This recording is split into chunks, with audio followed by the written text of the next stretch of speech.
The White House doesn't, Charles, but others have been talking like this in recent days. I mean, we just talked about it last night on the panel. I think there are people who genuinely believe this.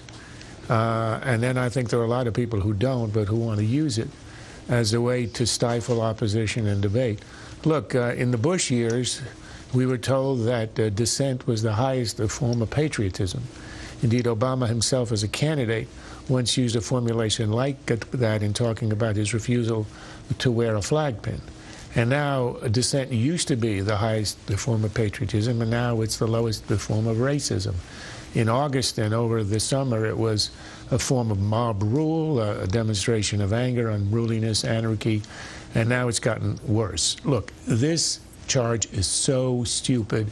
It's so offensive, and it's lacking in any evidence of any kind that I think Mara is right. This only helps the Republicans, and that's why the White House is not playing into it.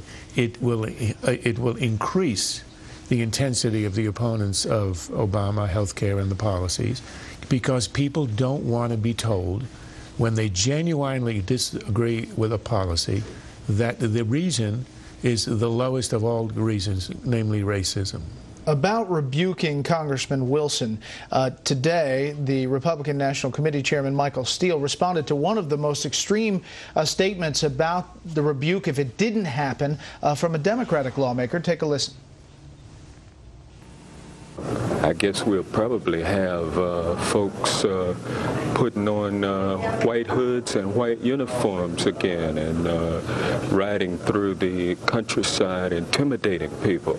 What the heck is that? Where did that come from? Because I disagree with your health care policy that all of a sudden now people are going to be donning white hoods and robes.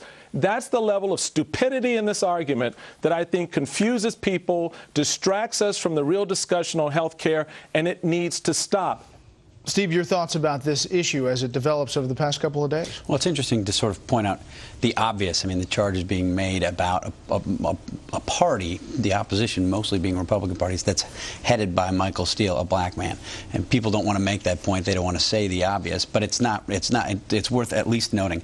Look, I mean, this is what's remarkable about this discussion over the past several days is that there was no precipitating event. There really wasn't anything. Joe Wilson said nothing that had any tinge of racism.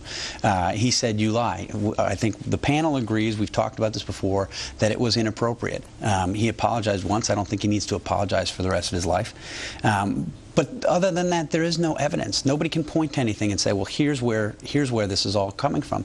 Jimmy Carter is a tired old man who doesn't make sense on most issues these days. And I wager if you were to poll the people who attended the massive rally here last weekend and attended these town halls all over the country over the past several months, you would probably find less respect for Jimmy Carter than you would for Barack Obama, even as they, vigorously opposed Barack Obama's policies.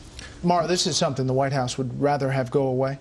Yeah, sure. You mean the discussion about race? Sure. Now, the White House is perfectly happy to